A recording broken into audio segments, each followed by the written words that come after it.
धरहरा मठिया जो है यह काफ़ी पुराना है, इसका काफ़ी पुराना इतिहास है।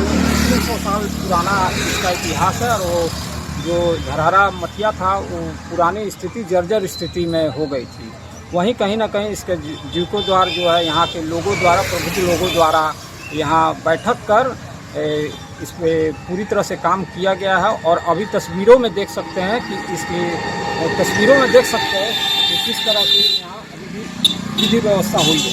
विधि व्यवस्था अभी हुई है और यह यहाँ के प्रबुद्ध लोगों द्वारा यह कहीं ना कहीं यह कार्य कराया गया है। और कितने दिनों का यह उपलब्धि माना जाएगा, इन सारी बातों के लिए आगे बात करते हैं। यहाँ जो संस्था से जो जुड़े हैं प्रबुद्ध लोग, जिनसे बात करते हैं। क्या नाम पड़ेगा आपका? नरेंद्र कुमार तिवारी। यह मठिया कितने दिनों का यह प्रतिफल देखने को मिल रहा है और कैसे आप लोगों के मन में विचार आया है? देखिए, इस मठिया का इतिहास बहुत पुराना है। 1860 के पहले का जो इतिहास है वो हम लोग अपने पूर्वजों से सुने हैं। और 1860 के बाद का इतिहास जहाँ नेपाल से, पश्चिम चंपारण मोतिहारी से कांवड़िया लोग आते थे, जल भर के इसी रास्ते से जाते थे। यहाँ रात्रि विश्राम करते थे।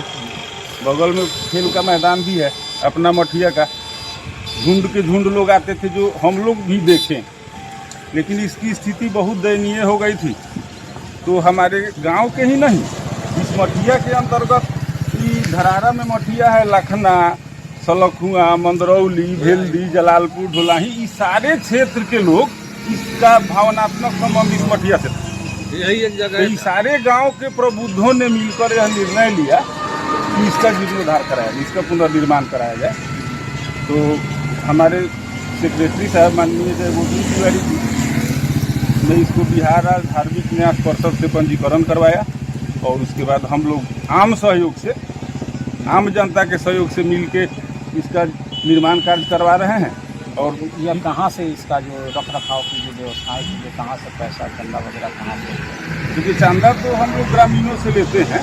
और जहाँ तक इसके रख रखाव की व्यवस्था है तो सामने मठिया का ज़मीन है, इसमें हम लोग मठिया के नाम से मार्केट कॉम्प्लेक्स बनवाएंगे, उससे कुछ अर्निंग होगा।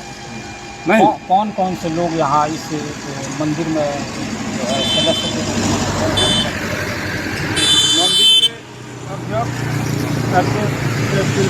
हैं? आर्मी रिटायर जी कर्नल साहब हैं। और सचिव माननीय जय गोविंद तिवारी जी हैं, इंजीनियर हैं, टाटा टिस्को से रिटायर हुए हैं। और कोषाध्यक्ष जन्मेजय भैया हैं, ये CISF से रिटायर हैं।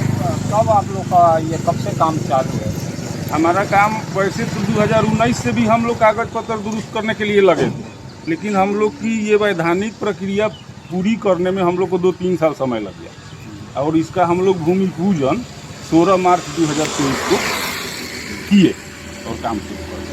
जी, या 16 मार्च 2023 से यह पूर्ण रूप से काम शुरू हुआ। और कहीं ना कहीं यहाँ के प्रबुद्ध लोगों द्वारा ये मन में विचार आया कि यह जो पौराणिक यह मठ है, इसको कहीं ना कहीं इसको विस्तार रूप दिया जाए। और कल जो है यहाँ ढलाई का कार्य हुआ है। ढलाई का कार्य होने के बाद क्या नाम पड़ेगा आपका? जन्मेजय तिवारी। इतना खुशी महसूस हो रहा है कि सनातन के उत्थान के लिए मंदिर और मठों का भी बनना उतना ही आवश्यक है। जिस तरह से लोग कहते हैं कि विद्यालयों में बच्चों को पढ़ना भी जरूरी है, तो क्या संस्कार के लिए मंदिर का भी निर्माण जरूरी है? बहुत ज़रूरी है, इसलिए कि हम लोग काफ़ी संघर्ष कर रहे हैं। एक पूर्वजों का बनाया हुआ मंदिर था जो कि काफ़ी क्षतिग्रस्त हो गया था। अभी इसको लेकर के हमारे सचिव जो है जय गोविंद तिवारी, पहले बिहार सरकार को ट्रस्ट को इस ज़मीन को रजिस्ट्रेशन किया। रजिस्ट्रेशन के बाद में काफ़ी बेचारे संघर्ष किए। इसके बाद में हम लोग उनका साथ दिए और दिन रात हम लोग एक किए, जिसकी वजह से इतना खड़ा हुआ है। गुंबज बाकी है और हम लोग आशा रखते हैं कि भगवान की कृपा होगी तो वो भी सारा कंप्लीट हो जाएगा। लोगों का कहीं ना कहीं कुछ आरोप तो नहीं लग रहा होगा? नहीं, मंदिर का पैसा ये नहीं, लोगों को बहुत खुशी है, लोगों को बहुत खुशी है। जो हर चीज में कहीं ना कहीं अड़चने आती है, जरूर आती है। ये और शुभ काम जब भी होता है तो उसमें बहुत सारे बाधाएं आती है। लेकिन उस बाधा को हम लोग दुनिया क्या कह रहा है, इसलिए हमने लोकल एरिया का चंदा नहीं कलेक्शन किया। इस कारण कि लोकल एरिया का चंदा कलेक्शन करने का परिणाम होगा कि उसमें रोज जो है 10 आदमी हिसाब पूछने के लिए आएगा, इसलिए हम लोग वो काम नहीं किए। मेन खास आदमियों से हम लोग संपर्क किए और इसके बाद में इस काम को हम लोग शुरू किए हैं और आगे भगवान की मर्जी कब पार लगाते हैं। अभी कितना समय लगेगा सनातन के उत्थान के लिए? या तो मठ का अब निर्माण लगभग में तय है, होना है, क्या कहेंगे? कितनी खुशी हो रही है? बहुत खुशी हो रही है। क्या पता है तो इतनी खुशी हो रही है क्या? कभी लगा था सपनों में, कभी लगा था कि मंदिर का, मठ का इस तरह से निर्माण करने का हम लोगों को सौभाग्य मिलेगा? कहीं ना कहीं एक इतिहास बन के ये तैयार होगा आने वाली पीढ़ियों के लिए, आने वाली पीढ़ियों के लिए। क्या बाबू, कितना खुशी है? बहुत खुशी। हाँ, सनातन के उत्थान के लिए मठ का निर्माण होगा, क्या कहो? ठीक है, बढ़िया है। क्या लग रहा है? मंदिर का ये निर्माण हो रहा है और बहुत अच्छा है। कहीं ना कहीं ये पौराणिक कथाओं में, या लोग आज भी अगर हम लोग कहीं अगर जल्दी से चलते हैं तो हम लोग कहते हैं धरारा मठिया, धरारा मठिया। और ये मठ के मैदान में कहीं ना कहीं राजनीति के बड़े बड़े धुरंधर भी यहाँ आ चुके हैं,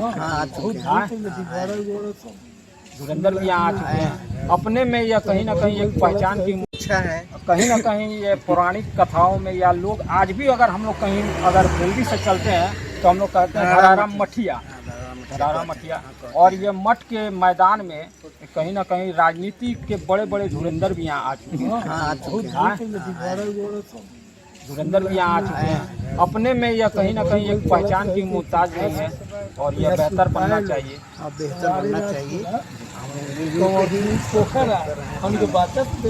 नरेंद्र जी, क्या कहेंगे आम जनता से? मंदिर निर्माण में सहायता है तो अगर किसी तरह की अगर कोई बात रखी है, हम आम जनता से यही अपील करेंगे, जिस प्रकार आप लोग हमारा साथ दे रहे हैं, हमारे न्यास का, हमारे सेक्रेटरी का, हमारे कोषाध्यक्ष का, उसी तरह आप लोग का प्यार बना रहा तो हम लोग लगता है कि 1.5 से 2 साल में टोटल इसको फाइनल कर लेंगे।